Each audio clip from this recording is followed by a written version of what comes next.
আজকে আমরা 3.1 অর্থাৎ সংখ্যা পদ্ধতির কিছু গুরুত্বপূর্ণ এমসিকিউর সমাধান নিয়ে চলে এসেছি, যেগুলো আমরা ক্যালকুলেটরের মাধ্যমে সহজে সমাধান করতে পারি। তো প্রথম প্রশ্নটি হচ্ছে 5a এর পরের সংখ্যাটি কত? এটা ঢাকা পড়তে এসেছিল। তো আমরা যখন এটা ক্যালকুলেটরের মাধ্যমে করব, প্রথমেই মোড চেঞ্জ করে নিব, যেটা এখানে 4 দেখাচ্ছে। মোডে ক্লিক করার পর আমরা 4-এ ক্লিক করব। আমাদের একটা বেস কনভার্সন হয়ে গিয়েছে। এই যে 4টি বাটন, ডেসিমাল, হেক্সা, বাইনারি, অক্টাল, এগুলোর মাধ্যমে আমরা করব। তাহলে এখানে আছে বলছে যে 5 এর পরের সংখ্যাটি কত। তো দেখতে পাচ্ছি এটা হেক্সাতে আছে, তো আমরা আগে হেক্সাতে রূপান্তর করে নিলাম। তো এখানে হেক্সা চলে আসলো। আসার পর এখন আমাদের 5 এর পরের সংখ্যা মানে 5 এর পরের মানে 1 বেশি। তাহলে আমরা এখানে 5 আর এখানে এ হচ্ছে এটা। তো আমরা 5 এর লিখেছি +1 দিব, +1। আমরা +1 দিলাম, আমরা হেক্সাতে পেয়ে গেছি হলো 5b। অর্থাৎ এই প্রশ্নের উত্তর হচ্ছে খ নাম্বারটি। তারপর যখন 2 নাম্বারটি করতেছি, অক্টাল পদ্ধতিতে 177 এর পরের সংখ্যাটি কত? এখানে অপশনগুলো দেওয়া আছে। যেহেতু অক্টালে আছে, তো প্রথমে আমরা এখানে অক্টালে রূপান্তর করব। অক্টালে রূপান্তর করলাম, করার পর আমাদের এখানে ছিল 177। তো আমরা এখন কি করব? 177 তুললাম। 177 তোলার পর 1 যোগ করব। 1 যোগ করার পর অক্টালিশটি হচ্ছে আমাদের 200। তো এটির উত্তর হচ্ছে আমাদের গ নাম্বার 200, যেটি কুমিল্লা বোর্ড 2016-তে ছিল। 3 নম্বর প্রশ্নটা হচ্ছে 1016-এ আছে, অর্থাৎ হেক্সাতে আছে, এর পূর্বের মান কোনটি? পূর্বের মানে আগের। তাহলে একবার আমাদের এটি হেক্সাতে নিয়ে নিতে হবে। হেক্সাতে নিয়ে নিলাম। তারপর এখন আমরা 10 - 1, তো আমাদের এখানে মান হচ্ছে হলো এফ। তার মানে এটার উত্তর হচ্ছে ঘ নাম্বার। তারপর EFFF এর পরের সংখ্যাটি কত? তো এটা বোঝা যাচ্ছে এটা হেক্সাতে আছে। তো এখন হেক্সাতে আছে, তার মানে পরের মানে 1 যোগ করতে হবে। তো আমি এটাকে হেক্সাতে রূপান্তর করলাম, করার পর আমাদের এখানে EFF তোলার পরে 1 যোগ করে দিলাম। যোগ করার পর আমাদের যে মানটি আসবে সেটা হলো F00। তো F00 দেখলে এটা হচ্ছে আমার হলো গ নাম্বার। পরে এখানে দেখা যাচ্ছে যে এখানে একটা অনুক্রমিক দেওয়া আছে 4, 8, C। অনুক্রমটির পরের মান কত? তো এখানে আমরা দেখতে পাচ্ছি যে এখানে 4 থেকে 8 4 বৃদ্ধি পেয়েছে। C মানে আমরা জানি 12, এখানেও 4 বৃদ্ধি পেয়েছে। আর সংখ্যাটি আছে হেক্সাতে, তার জন্য আমরা C এর সাথে যদি 4 যোগ করি, পরের সংখ্যাটি পেয়ে যাব। তো আমরা যদি এখানে হেক্সাতে এখন C এর সাথে C +4 যদি যোগ করি, আমরা পেয়ে যাচ্ছি সেটা হচ্ছে 10। তাহলে এটার উত্তর হচ্ছিল গ নাম্বার। তারপর 6 নম্বরে বলছি 1F এর আগের ও পরের সংখ্যাটির যোগফল কত? এটি হচ্ছে, যদি আমরা করি, আমরা জানি 1F এর আগের সংখ্যা মানে 1F থেকে অবশ্যই 1 কম, অবশ্যই এটা হেক্সাতে থাকবে। তো এখানে এখন কিছু ব্র্যাকেটের কাজ করতে হবে। ফার্স্ট ব্র্যাকেট দিলাম, দেওয়ার পর 1F তুললাম, তোলার পর -1 ব্র্যাকেট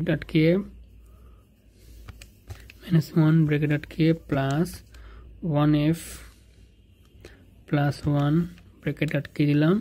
তখন যদি আমরা যোগ করি, আমরা পাচ্ছি কত? 3E। তো এটার ক্ষেত্রে আমার উত্তর হচ্ছে হলো 3E, যেটা আছে হলো ঘ নাম্বারে।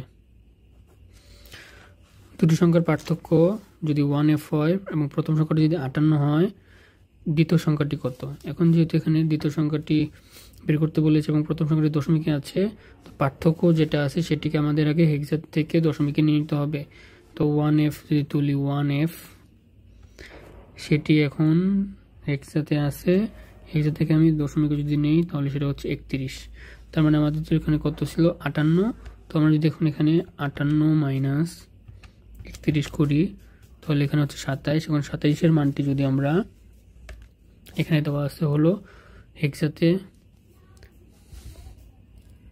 বাইনারিতে সবগুলো দেওয়া আছে, তার মানে এখন 27-এর বাইনারিটা বের করলে আমরা পেয়ে যাব। তো 27-এর বাইনারিতে যদি ক্লিক করি, বাইনারিতে এখন ক্লিক করব, তার মানে এখানে সংখ্যা হচ্ছে 11011। এটা কত আছে? উত্তর হচ্ছে ক। তার মানে 7-এর উত্তর হচ্ছে এটি। তো 8 নম্বর যদি দেখি, এখানে বলছে যে 100 বাইনারিতে আছে এবং 1A 16 এর যোগফল কত? তো প্রথমে আমরা কি করব? বাইনারিতে 100 আছে, সেটাকে যদি আমরা হেক্সাতে নিয়ে যাই, হেক্সাতে নিলে পাচ্ছি 4। তার সাথে যদি আমরা যোগ করে দেই 1A যদি যোগ করে দেই, তাহলে আমরা পাচ্ছি 1E। তো এটার উত্তর হচ্ছে 1E, যেটা হচ্ছে ঘতে। এরপর দেখা যাচ্ছে যেহেতু এটা বাইনারিতে আছে, বাইনারিতে থেকে আমাদের হেক্সাতে রূপান্তর করতে বলছে যে এই সংখ্যাটির সমতুল্য হেক্সাডেসিমাল সংখ্যা কত। বাইনারি থেকে হেক্সাতে রূপান্তর করতে হলে আমরা এটাকে অর্ধেক অর্ধেক কী করব, প্রথমটা যেমন আছে তেমনই তুলব, 1 1 0 1 1 এটা আমার আছে। আচ্ছা, আমাদের আগে পরিবর্তন করে নিতে হবে, আমাদের আগে বাইনারিতে নিব, বাইনারিতে নেওয়ার পরে 1 1 0 1 1 এটা আমার আছে বাইনারিতে। এখন আমি যদি হেক্সাতে ক্লিক করি আমার হচ্ছে কত, 1b। তো 1b পেয়েছি।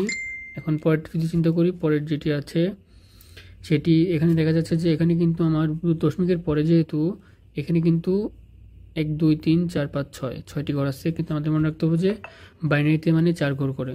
তো আমরা এখানে আমরা 4 ঘর করে নিলে আরও দুটি শূন্য বসাতে হবে, তাহলে হচ্ছে 1 0 0 1 1 0 1 1 1 আরও দুটি জিরো দিলাম।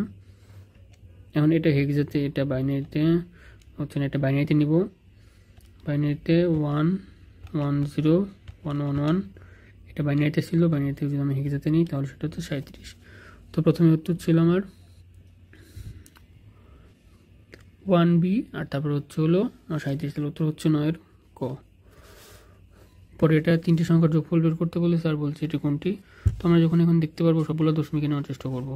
তো এ মানে 10 আমরা জানি, আর 1 0 মানে হচ্ছে 2, তার মানে 10 আর 2 যোগ করলে হচ্ছে 12, আর 7 মানে অক্টালেও 7, দশমিকেও 7, তার মানে 19। এখন আমাদের 19 দশমিকে ডিএসিতে দশমিকে 19, এটাকে যদি এখন আমরা অন্যগুলোতে নিয়ে যাই, যদি প্রথমে হেক্সাতে নিই, হেক্সাতে হচ্ছে 13, এখানে 13 আছে।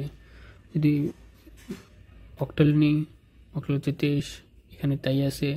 আর যদি আমরা যদি বাইনারিতে নিই তাহলে 1 0 0 1 1, এখানে 1 0 0 1 1 আর তিনটাই আছে, তাই উত্তর হচ্ছে ঘ নাম্বার। তোমরা এখানে সবগুলো উত্তরের সাথে মিলেছে। তো আশা করছি সবগুলো প্রশ্নের সমাধান বুঝতে পেরেছেন, এবং পরীক্ষার মধ্যে আমাদের এরকম ক্যালকুলেটর ব্যবহার করে এগুলোর সমাধান করতে হবে। তো আজকের ভিডিওটি এই পর্যন্তই, ধন্যবাদ।